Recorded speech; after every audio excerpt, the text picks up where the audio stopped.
I'm John Strohmeyer, and this is the Five Star Counsel podcast. The market for legal services is shifting, and lawyers who don't adapt will be left behind. This podcast gives you a competitive edge in today's market by sharing the client service lessons you probably didn't learn in law school or in law practice. Let's start the show. Hello, and welcome back to Five Star Counsel. This week, we're taking a look back at what we've done over the last year.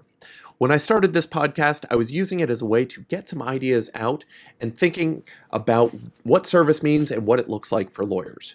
Over the last year, the concepts have evolved as I've talked to our guests, talked about items, and really figured out some of these concepts. Sure, we've gotten a lot of great free consulting, but what does it mean and what have we learned over the last year? Let's find out. For this episode, it's not going to be just me alone. Say hi, Bobby. Hello, I'm Bobby, the show's producer, not an attorney, just here to, chime in from the lay perspective. Super. Bobby has been along for just about every episode, and this time we're finally bringing him out from behind the curtain. We'll probably keep him out because we've got a few new things planned where Bobby and I are going to wrap up what we've gone over in the previous 9 episodes, so every 10th episode will be Bobby and I talking through things. Rather than have that be a complete surprise, hey, we're going to get Bobby involved this time. Yep, prepare for me to be launching questions at John. So, if you're new to the show, this is a great place for you to get the quick overview of everything. I'm going to go at a high level through all the concepts we've talked about and how I think about client service for lawyers and other professionals. There's a lot here. We're not going to be able to go into full granularity depth on all of these issues, but we are going to touch on a lot of what is important. And really, it comes down to how things have changed since episode 1. One of the first things that's changed is how I describe this show to everybody. You may have noticed this over the past, 15 or 20 episodes. I've started describing it as, we're here to answer the question, what would the law firm built by the founders of Disney, Four Seasons, Amazon, and Zappos look like? I still don't know the exact answer, but what I want us thinking about is these are folks who have started businesses that are focused on great delivery, and I want to bring what they learned to the world of legal. Why? We as a profession aren't great at it, and so if we start thinking about it with the ideas that they had in mind, we should be able to get a better sense of what service could and should be. There's a lot of pressure on lawyers right now to up their game and get better. And so what I want us to do is think about that in context. We have our professional obligations. We also have the obligations that our clients are coming to us to, not just the obligations, but what we are obligated to deliver for our clients. What does that mean? We're not Four Seasons, we're not Disney, and we're not a restaurant. So our situation is going to be a little different. We don't want to just blindly take lessons from them. So with that in mind, what should we be doing? Well, some high-level thoughts on what we can be doing. Remember, service is how a business delivers its physical and technical components. The first thought I'm starting with is always every business sells a product, and that product is made up of 3 components. A physical component that you can pick up and touch, a technical component that is some sort of thinking or doing done by the business, and then the service component, which is how it gets delivered. Fast, slow, easy, difficult, cumbersome, whatever those adjectives and adverbs are for how the service is being delivered. Now, generally, service is going to be delivered by employees, but we're using more technology, and that's going to speed up how things get done. It's going to provide some opportunities and some pitfalls for us. But ultimately, it's coming back to human employees who are delivering our service to our clients. We talk a lot about humanizing this tech and not totally automating everything. There's ways of going too far in both sides of the spectrum here. I've learned a lot over the last year, just being party to these conversations, and I know how John's outlook on service has evolved and shifted over the last year. Right, and that's the thing. It's even when I started down the path of talking about these issues 3.5 years ago, when the first firm reached out and said, "How can we get better?" The way I described it then is not how I describe it now. The bones are there for what it has become, but it's a process to figure out what it is, and it's going to continue to evolve. Why? Well, there's going to be new tech, but service is ultimately going to be that combination of high tech and high touch. It's not necessarily going to be high stuff. And that's an important thing. Service is not just showering gifts and trinkets on our clients, it's taking care of their problems. We also want to make sure that we're not investing in what I call red herring products. These are things that distract us from delivering for our clients, but don't actually move the needle for our clients. In the case of a lawyer, this is going to be offering the drink menu when it doesn't help your clients, offering gifts that don't help your clients achieve the result that they came to you for. I don't know. I go shopping for lawyers all the time, and I'm just so impressed by their omelet bars and the choice of candy laid out for me when I get there. No, that's not true. Nobody does that. Nobody does that. No, it's adjusting to what your clients actually need and not just layering on massage services in the omelet bar because you think you need to stay ahead of some trend. Right, and I think I always like to talk, John, about why we're even talking about service, why service should be so important to lawyers, and why that's now like the differentiator, in a very competitive market. It also affects your bottom line. I mean, this is what keeps referrals coming in and keeps clients referring and gives you those 5-star reviews that people are looking at on Google every day. Your service really does matter. It really does affect your business. Right, and the bedside manner is important, but even at the end of the day, what we're thinking about is why are people coming here? Can we make it better and easier? Ultimately, the service we give to our clients is a reflection, and it should be the opposite, or I mean, not the opposite, but it's part and parcel with what we're doing to take care of our employees. And so, one of the other things that's developed is this concept of the three-legged stool, where I love it. the product that we're providing, it's based on owners of the firm, the employees, and the clients all ultimately working together. We've got to have buy-in from everybody. And we're going to have greater turnover in clients, but we still want to make sure it works for them. Anything we implement, we've got to make sure that the employees can do. We're not just setting these ridiculously high bars that force employee burnout. That's no good if we're losing employees left and right.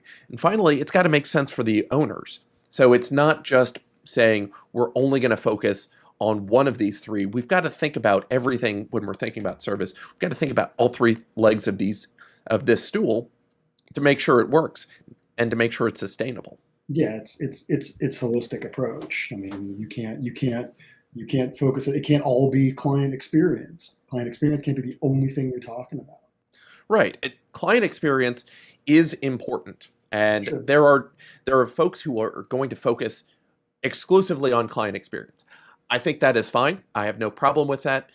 But the way I view it, client experience is a subset of what happens in that client's total package. Why? The firm is going to do things to deliver that experience that the client will never see. The client experience is just what they're experiencing. And so if we put blinders on and we're only thinking about what they experience, we're not thinking about, well, how do we get that done on our end? So think of it as client experience is downstream of service. So service is how we create that experience. It's what we're doing to create that experience. And it may involve things that don't generate direct client experience. It may just be that there's something that we need to go back and look at and say, oh, we're doing this internally. We're sending messages in Basecamp. Clients are never going to see that, but that's how we ensure that we're delivering things quickly and easily. All part of the same service ecosystem, and a lot of it happens behind the scenes. It doesn't all have to be client facing. Right. Some of the terms we were using more at the front end or the initial episodes of the podcast but less now. Just conceptually, business model, this is what a company does to make its money. And it's going to be unique for every business. So each practice, each legal practice will have its own unique client set. Why? We want to know why we go to each individual business. This is going to be different than a business framework. Now, the business framework, as I see it, is how a business implements and delivers on that business model. This features a lot of common factors among businesses. So the business model can be broad, or it's going to be unique to each business, but renting hotel rooms for money, selling things for money, performing legal services for money, performing personal injury representation to clients located in the greater Ohio area who have been injured in blah, blah, blah, blah, blah. You can dive down on business model as much as you want. We recommend it. Be a niche practitioner. The framework is going to include things that are common among every business. Everybody's going to have some sort of marketing and sales. You're all going to have some sort of product, and you're all going to have some sort of back-end firm administration. Those business framework issues are going to be common. And so in the hotel world, we differentiated and separated. The administration was what we called back of the house, not seen by clients. This, again, these are the things that don't directly contribute to the client's experience. So hiring and onboarding, training, management, finance and accounting, compliance, paying taxes. Clients don't really care about that admin work. They just care that the needle is being moved for them on their product or on their problem. When we come to operations, so front of the house, this is marketing, where clients are first seeing us. Sales, when we convert their interest in what we do into an actual client. And then finally, service, our technical product and our physical product. Rolling all those into our grander product of this is how we're delivering things for clients and what we're doing for them. So, again, just think of it as the business is selling a product and the customer receives some sort of experience. It's not all of it, but we start with marketing, which is just one-way communications. We move on to sales where we're interacting with that client. And then finally, we're delivering on that product. Whatever we're doing to move the needle for client. Plan the estate, adopt the child, get me out of jail, get me divorced, whatever it is that lawyers are doing to move the needle for clients. And where does your service fit in there, John? Right. And so service is just how we're delivering.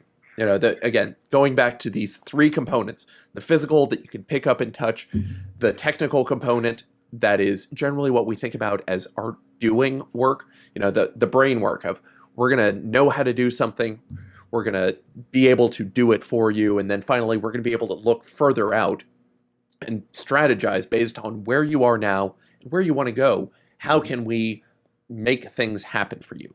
Ultimately, it's that forward-looking work that lawyers are paid for. The service component, this third component, for lawyers, it's important. Like, as I said, every business gets paid for its product, and that product, 100% of it is made up of varying percentages of physical components, technical components, and service components. For lawyers, we're always going to be primarily hired to move the needle on a product or a problem. That means we're primarily technical component businesses. We're not pushing over and being primarily a service-driven business. It doesn't mean that we don't care about it. It just means when you go to a service component business, this is hotels, Disney, Four Seasons, you are going there for some combination of entertainment, pampering, and fun. And this is kind of the mark of what a primarily service component business is. Those folks want to be entertained, pampered, have fun in a way that you're never going to go to your lawyer for that. It doesn't mean you don't want, you shouldn't, right. We're not going there for that, and that's okay. And so that means we've got to keep things in check. The service, the shock and awe service that Disney and Four Seasons can do, there's a place for it, But you've got to understand that if you spend $500 on fancy gifts when you're only going to make $3,000 on the representation, that doesn't make sense for you, the lawyer, but it may make sense for the Disney experience. We're just different, and we've got to accept that. So, in terms of how do we describe this? Physical components, again, amount, quality, whether or not what we're giving to them is unique. The technical component, we're starting off with just the basic knowledge. Most of the lawyers' walls around knowledge have been blown up by Google and the internet. We then move into skills. Well, anybody can do the right thing, hopefully. You can go online and find 100 YouTube videos explaining how to do anything. So this second level of how do you do it is starting to go away as well. So it's finally when we get to this level of expertise, this third level of technical component, that we're adapting particular situations to what we know, and we're making projections into the future. How do we make this better? That's where lawyers are. That's where we're going to stay as our most valuable service that we provide. It's not knowing something. It's not having the skills to do something. Look at Uber. They've obliterated the taxi market, and that's going to continue to happen. You can go online and find anybody to put together documents for you.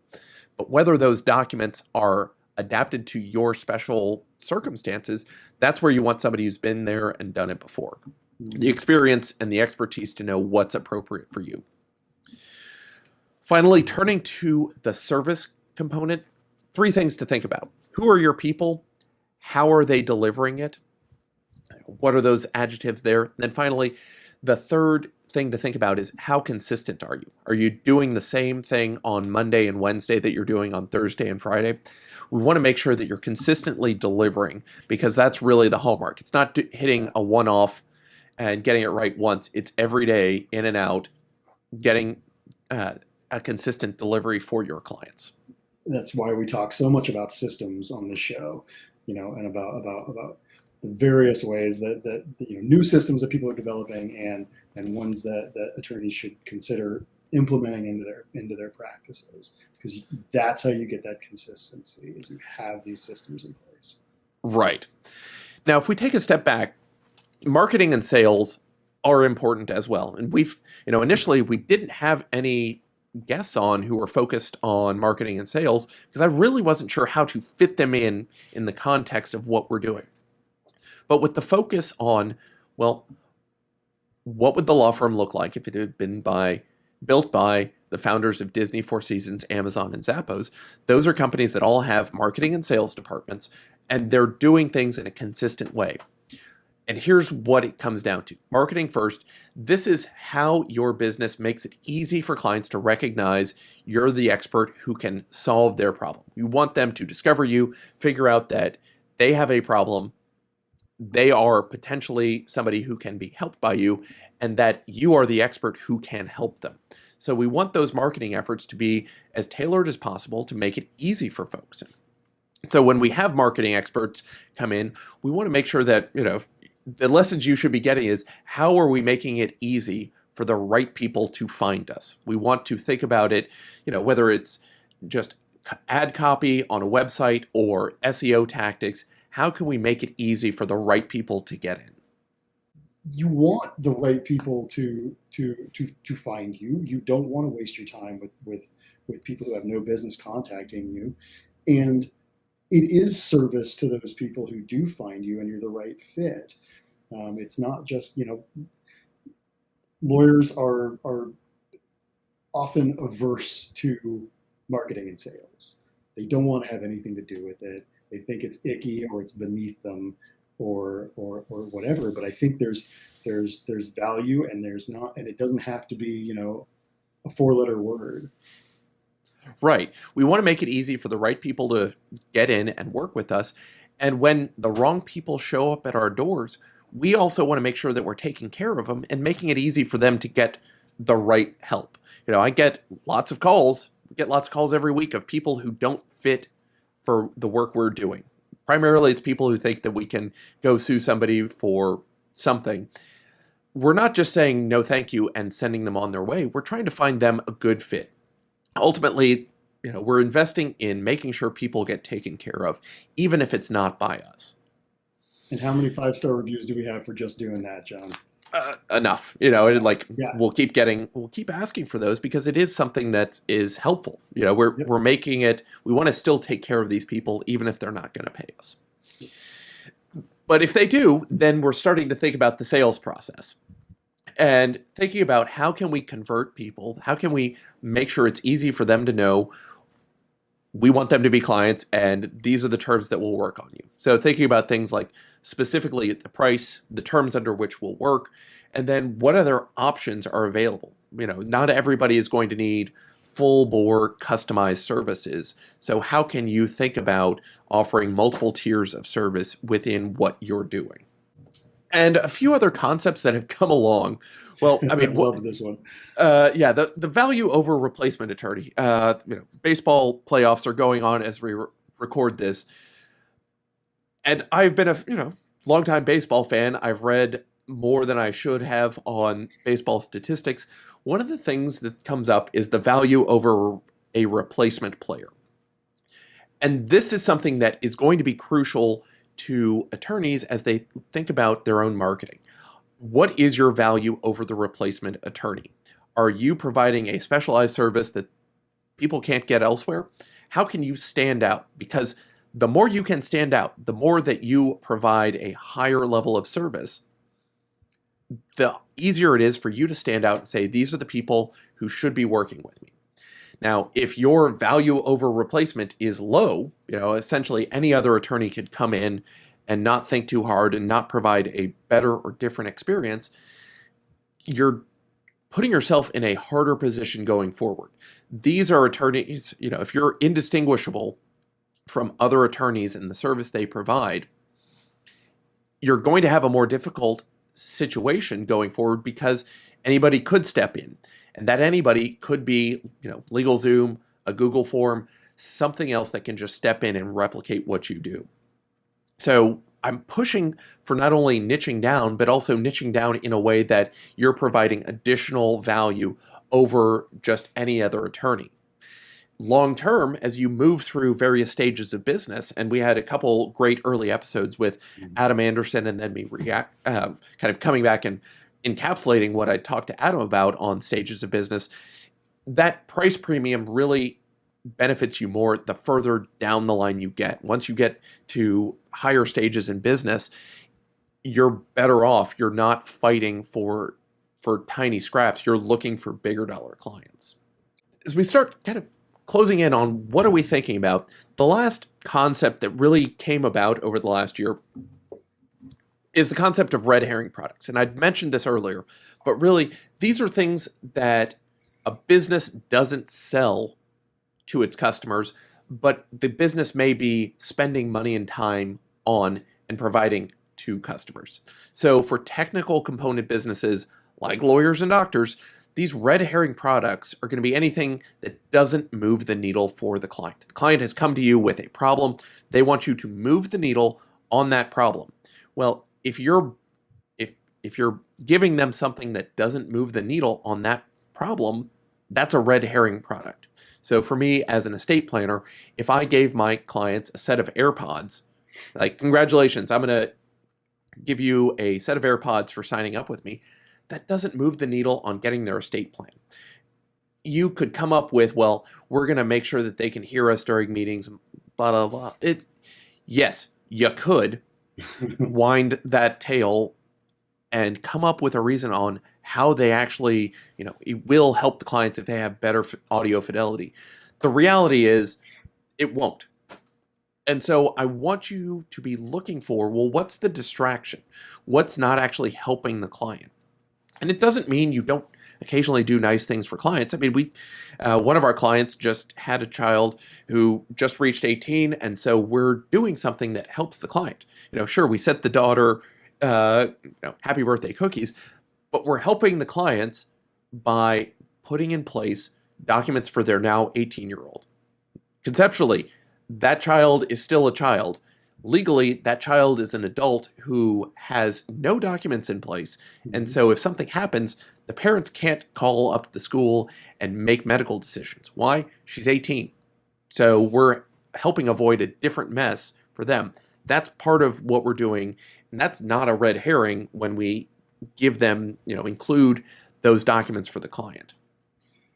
Yeah, and John, we often talk about not operating your law firm like it's 1984. That's not how things need to operate anymore. And in so many ways, the legal industry feels trapped in these old school mentalities of how you need to operate. You talk about this a lot, and I think it's important for us to help break people out of that and break away from that mindset. Right. Ultimately, I think lawyers have some fear about being overtaken, being replaced at any time. And I get that. What I want people to remember is we provide great services to people that are in demand. The need for lawyers is not going away. I don't want you to think that the robots are coming over the hill to swallow us all whole. I also don't want you to be worried about being a legal disruptor just because you see so many people being disruptive and you think that's the only way that you can survive. No, there are plenty of businesses that are not going away that aren't going to be disrupted. There's, for me as the estate planner, people are still going to pass. And so the legal structures around people are still going to pass. And so ultimately, we're going to be looking at the structures may change, the laws may change, but that fundamental need to ensure that there's not a mess when somebody dies, that's not going away. So we're looking at it as a way of staying engaged in something that, look, we're sticking with we're sticking in an industry that's not ultimately going anywhere, but we've got to adapt to where our clients are. And we don't want to be relying on, again, like you said, that the 1984 mentality of we've got to beat them over the head with these expensive gifts because that's all they want. They don't. They want their problem solved. And we're trying to figure out how to do it in a way that respects them and respects us and respects our employees. Finally, just again, summing it all up, the business sells a lot of things to clients. As a lawyer, we're going to start with marketing. This is how we are initially providing information to our clients. The red herring, the distraction here would be any sort of gifts or swag that we're giving to potential clients of like, look at this stuff. When I think about this, when I think about all red herrings, it comes from a mentality of, well, I've gone to a restaurant or Disney and they've given me something for free. And that's right. They do occasionally do that. Those free items generally are cheap and easy to produce for Disney or the restaurant or the hotel. These aren't huge expenditures. And I want you thinking about it in the same way. Like the next time you go and you think you've gotten something over the top or for free, like, oh my gosh, the hotel upgraded me. I would have paid $250 per night for my room, but instead I got the $700 a night room for nothing.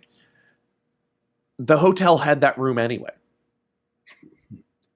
They didn't really give you anything extra. And so just kind of conceptualizing what did it actually cost to produce this will help you categorize what you're getting. I mean, it's easy, cheap marketing for the hotel to give you an upgrade. Heck, I gave lots of people upgrades that they, didn't, quote, deserve, but it made them happy and we had the rooms. And so sometimes you just do that as a nicety. Sometimes when we're doing work for our clients, we're tossing in extra documents or extra little things we wouldn't have otherwise, but that's to make it faster and easier for people. Yeah, you'll update their beneficiary list or something like this. Something that's really easy, relatively easy for you to do. That is a nice touch, but that's also related to why they were there in the first place. Right. All these gifts and things that you're talking about. Those customers are there for delight and fun and entertainment, and you're there delivering just a little bit more of that. You, as an attorney, don't need to be delivering something that has nothing to do. You don't need AirPods. Right. Your clients aren't there for AirPods. They're there to get the problem solved.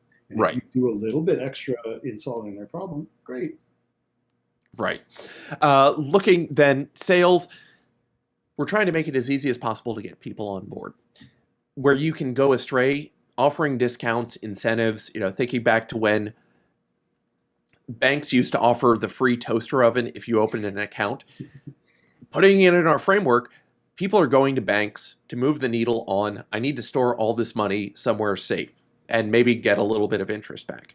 Having a toaster doesn't change that equation. All it does is treat the bank as, well, I needed a toaster anyway, I might as well go to First National Bank and Trust of wherever. If you didn't need the toaster, well, could I have a 1/10 of a point bump on my interest rate? They probably say, who knows? So that's all things to think about before somebody becomes a client.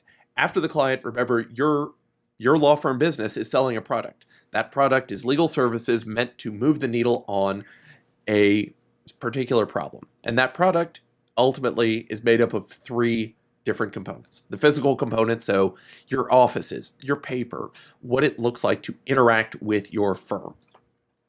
The red herrings, this is going to be anything you could give to them that's a distraction and doesn't help. So the omelet menu is my favorite because, eventually we're going to see law firms really need to up their food game to lure people in. And it's just going to be a distraction. Like if you're competing based on omelets, are you really even a lawyer anymore? Or are you competing with, IHOP and every other place that could serve them an omelet? When we come to technical components, these are the services we're providing. And again, when the services are not moving the needle, should you be doing them? Is it something that doesn't make sense? So the kind of, obviously wrong answer for lawyers, offering massages probably isn't going to work for most of our practices. Now, there's probably a case for certain PI firms where maybe you do want that massage, or maybe certain divorce firms. Once you're done, maybe you're offering the massage to the client. But the point is always, these are expensive investments. And will the client really want that from you instead of their normal masseuse? Because you're taking the $100 it costs for that massage out of the price they're paying. So if you're going to use the client's money to buy something for them, you have an obligation to make sure you're spending their money well. Don't just waste it on something you think is correct. Finally, the service red herrings. These are where we're looking at the delivery. Is it helping? The fact that we could deliver it poolside, it's hard. With electronic delivery of documents, obviously, we're able to meet clients wherever they are. I was meeting a client this morning by Zoom. They are in a different country. They could have been poolside. But thinking about, drink delivery poolside, what are you doing that's over the top that doesn't actually help? Again, it'll be different for everybody, but we want to think about it in the context of what are we doing for our clients? Does it actually help them move the needle? So to sum up, and we've only been summing up for the last 20 minutes or so. Service this whole episode is just a summary, John. We're just trying to wrap up the crux of the show here. The crux of the show. Well, we're going to keep looking to figure out, what does that law firm built by the founders of Disney, Four Seasons, Apple, and Zappos look like? I don't know. Come along. Let's find out. The journey's the point, John. The journey is the point. Thanks, and we'll see you next time. Thanks so much for listening. You can find more info on us and get your free white paper on client service at fivestarcounsel.com. You can get in touch with me at john@fivestarcounsel.com. If you enjoyed the podcast, please subscribe wherever fine podcasts are found and leave us a review wherever you can.